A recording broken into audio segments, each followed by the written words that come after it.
ഇന്ന് കുറച്ച് വീട്ടുവിശേഷം പറഞ്ഞാലോ. ഞാൻ എറണാകുളത്ത് നിന്ന് കൊല്ലത്തേക്ക് പോവാണ് കേട്ടോ. കേരള സമ്പർക്ക് എന്തോ ഒരു എക്സ്പ്രസ് 3 മണിക്കൂറുണ്ട് വീട്ടിലെത്തും. ട്രെയിനിലെ യാത്ര ഭയങ്കര മടുപ്പീരായിരുന്നു കേട്ടോ. എനിക്ക് എങ്ങനെയും ഇതിന് പുറത്തിറങ്ങിയാൽ മതി എന്നായിരുന്നു. കൊല്ലം എത്താറാകുമ്പോൾ, അതായത് കറക്റ്റ് മൺട്രോത്തുരുത്തൊക്കെ ആകുമ്പോൾ നല്ല ഗ്രാമീണമായിട്ടുള്ള അന്തരീക്ഷമാണ് കേട്ടോ. അതേ ഈ കാഴ്ചകളൊക്കെ കാണാൻ നല്ല ഭംഗിയാണ്. ട്രെയിൻ കറക്റ്റ് 3 മണിക്കൂറായപ്പോൾ കൊല്ലത്ത് എത്തി കേട്ടോ. എത്തിയപ്പോൾ തന്നെ എനിക്ക് ഭയങ്കര വിശപ്പായിരുന്നു.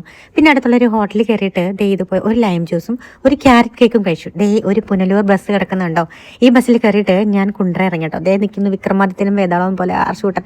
അച്ഛൻ്റെ മുടിയൊക്കെ പറക്കുന്നുണ്ട് കേട്ടോ കാറ്റത്ത്. ഏറ്റവും വലിയ പരാതി ഈ മുടി വെട്ടിക്കഴിഞ്ഞ് ഇങ്ങനെ പറക്കില്ലെന്നാണ്. മൺട്രോത്തുരുത്ത് ബസ് ഇത് ഞങ്ങൾ വീടിനടുത്തൂടെ പോണ ബസ്സാണ്. നേരെ പോകുന്നത് ഹസ്ബൻഡിന്റെ അനിയന്റെ വീട്ടിലാണ് കേട്ടോ. ഞങ്ങൾ താമസിച്ചിരുന്ന വീട് മഴയത്ത് ഇടിഞ്ഞ് വീണു. അപ്പൊ താൽക്കാലികമായിട്ട് എല്ലാവരും ഇവിടെയാണ് താമസിക്കുന്നത്. ഞാൻ ക്യാമറ ആയിട്ട് വരുന്ന കണ്ടപ്പോൾ തന്നെ അവൾ ഓടി രക്ഷപ്പെട്ടു കേട്ടോ. ഇത് അനിയന്റെ മോളാണേ. ഇവിടെ ഉള്ളവരൊക്കെ എവിടെയാ? ഇത് ആരാധ്യയുടെ അനിയനാണ് കേട്ടോ. ഇവനാണ് താരം. ചെറുക്കനെ പകലുറക്കവാ, എന്നിട്ട് രാത്രി കിടന്ന് കരച്ചില്ല. ഇതെന്താടാ അത്? ഇങ്ങനെയൊന്നും ചെയ്യരുത്. രാത്രി കിടന്ന് ഉറങ്ങണം, പകല് കിടന്ന് കളിക്കണം.